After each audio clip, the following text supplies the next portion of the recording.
ജോലിയൊന്നും ഇല്ലാത്തതുകൊണ്ട് കുടുംബം പോറ്റാൻ ഒരു നിവൃത്തിയില്ലാതെ തെക്ക് വടക്ക് തെണ്ടിത്തിരിഞ്ഞ് നടന്ന ഒരുത്തൻ എൻ്റെ നാട്ടിലുണ്ടായിരുന്നു. അവൻ്റെ പ്രാരാബ്ദങ്ങളും പ്രയാസങ്ങളും തിരിച്ചറിഞ്ഞ എൻ്റെ നാട്ടിൽ തന്നെയുള്ള ഒരു കാക്ക അയാളുടെ പലചരക്ക് ഷോപ്പിൽ അവനൊരു ജോലി കൊടുത്തു. അങ്ങനെ ഇരിക്കെ കുറച്ച് മാസങ്ങൾ കഴിഞ്ഞപ്പോൾ ഗൾഫിലുള്ള കാക്കയുടെ ഒരു മകൻ നാട്ടിൽ ലീവിന് വന്നു. ആ മകനോട് ഇവൻ്റെ പ്രാരാബ്ദങ്ങളും ബുദ്ധിമുട്ടുകളും ഒക്കെ പറഞ്ഞ് മനസ്സിലാക്കി ഇവനൊരു വിസ അയാൾ തരപ്പെടുത്തി കൊടുത്തു. അങ്ങനെ ഗൾഫിലേക്ക് പോയ അവൻ പിന്നീട് നാട്ടിൽ തിരിച്ചെത്തുന്നത് ഏകദേശം 3 വർഷങ്ങൾ കഴിഞ്ഞാണ്. അപ്പോഴേക്കും വീടടക്കമുള്ള അടിസ്ഥാന സൗകര്യങ്ങളൊക്കെ അവൻ സ്വന്തമാക്കിയിരുന്നു. ചുരുക്കത്തിൽ ഒരു കൈത്തൊഴിൽ പോലും അറിയാതിരുന്ന കടവും കടത്തിണ്ണയും കടക്കണിയും കണ്ണീരുമായി കഴിഞ്ഞിരുന്ന അവൻ തിരിച്ച് ഗൾഫിൽ നിന്നും നാട്ടിലേക്ക് എത്തുന്നത് നല്ല ഒന്നാം തരം ഒരു AC മെക്കാനിക്കായിട്ടാണ്. പിന്നീട് എപ്പോഴോ കേൾക്കാനിടയായി അവൻ ആ കാക്കയുടെ മകൻ്റെ കീഴിൽ നിന്നൊക്കെ മാറി ഇപ്പോൾ സ്വന്തമായി ബിസിനസ് ചെയ്യുകയാണ്. പക്ഷേ ഇതിനിടയിൽ അവൻ ആളാകെ മാറിപ്പോയി.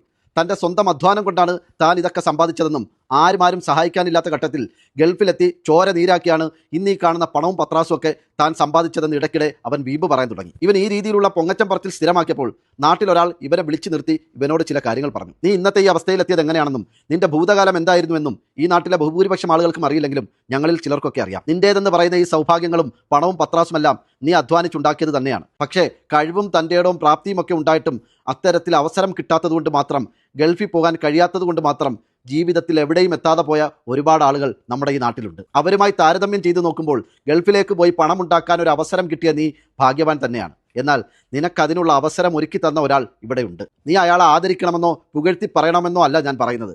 പക്ഷേ നീ അയാളെ നിന്ദിക്കരുത്, നീ വന്ന വഴി മറക്കരുത്. അതുകൊണ്ട് അവനെപ്പോലെയോ അവൻ്റെ അതേ മനോഭാവമുള്ളവരോ ആയ ആളുകൾ നമുക്കിടയിൽ ജീവിക്കുന്നുണ്ട്. അതിലൊരാൾ ഈ വരുന്ന തെരഞ്ഞെടുപ്പിൽ ഹരിപ്പാട് മണ്ഡലത്തിൽ നിന്നും ജനവിധി തേടുന്നുണ്ട്. കണ്ടു നോക്കൂ. ഇന്നലെ വരെ ഇവിടെ സൗദി അറേബ്യയിൽ എന്തെങ്കിലും നാണം കണ്ട സംഭവം നടന്നാൽ, ഇറാനിൽ സംഭവം നടന്നാൽ മലയാളിക്ക് പ്രതികരിച്ചുകൂടാ. കാര്യം അന്നം തരുന്ന നാടാണ്.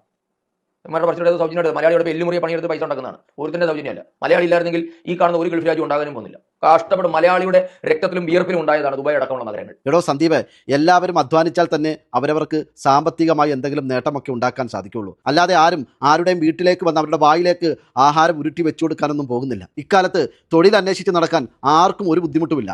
തൊഴിൽ കിട്ടാനാണ് പ്രയാസം. വാഹനം ഓടിക്കാൻ അറിയാവുന്ന ഒരുത്തൻ ലൈസൻസും പോക്കറ്റ് വെച്ച് വീട്ടിലിരുന്നാൽ അവന് ജോലിയൊന്നും കിട്ടാൻ പോകുന്നില്ല. വാഹനത്തിൻ്റെ ഉടമകൾ ആരെങ്കിലും അവരെ വിളിച്ച് ഡ്രൈവറായി ജോലി കൊടുക്കുമ്പോൾ മാത്രമാണ് അവൻ്റെ വീട്ടിൽ അതിൻ്റെ ഫലം കണ്ടു തുടങ്ങുന്നത്. അങ്ങനെ കുറച്ചു കാലം കഴിയുമ്പോൾ എൻ്റെ അധ്വാനവും എൻ്റെ കഷ്ടപ്പാടും കൊണ്ടാണ് എൻ്റെ മുതലാളി രക്ഷപ്പെട്ടത് എന്നല്ല പറയേണ്ടത്. അയാൾ എനിക്കൊരു ജോലി തന്നതുകൊണ്ടാണ്, അവസരം തന്നതുകൊണ്ടാണ് ഞാൻ രക്ഷപ്പെട്ടത്, അതിലൂടെ എൻ്റെ കുടുംബം രക്ഷപ്പെട്ടത് എന്ന് ചിന്തിക്കുന്നിടത്താണ് മനുഷ്യൻ നന്ദിയുള്ളവനാവുന്നത്, വന്ന വഴി മറക്കാത്തവനാവുന്നത്. അതുകൊണ്ട് നിങ്ങളുടെ കഴിവുകൾ പുറത്തെടുക്കാൻ പാകത്തിൽ നിങ്ങൾക്കൊരവസരം തരുന്നത് ആരാണെങ്കിലും ഏത് രാജ്യമാണെങ്കിലും അവരെ നന്ദിയോടുകൂടി ഓർക്കുക എന്ന് പറയുന്നത് മിനിമം മനുഷ്യത്വമുള്ളവർ ചെയ്യേണ്ട കാര്യമാണ്. അല്ലാതെ അവർക്ക് മുമ്പിൽ പോയി അല്ലെങ്കിൽ എവിടെയെങ്കിലും പോയിരുന്ന് ഞാൻ കാരണമാണ് അയാൾ രക്ഷപ്പെട്ടത്, അല്ലെങ്കിൽ നമ്മൾ കാരണമാണ് ആ പ്രസ്ഥാനം, ആ രാജ്യം അഭിവൃദ്ധി പ്രാപിച്ചത് എന്നൊക്കെ പറയുന്നത് സ്വയം ചെറുതാകലാണ്. അത് തനി വങ്കത്തരമാണ്, നന്ദികേടാണ്, വന്ന വഴി മറക്കുന്നവരുടെ ലക്ഷണങ്ങളാണ്.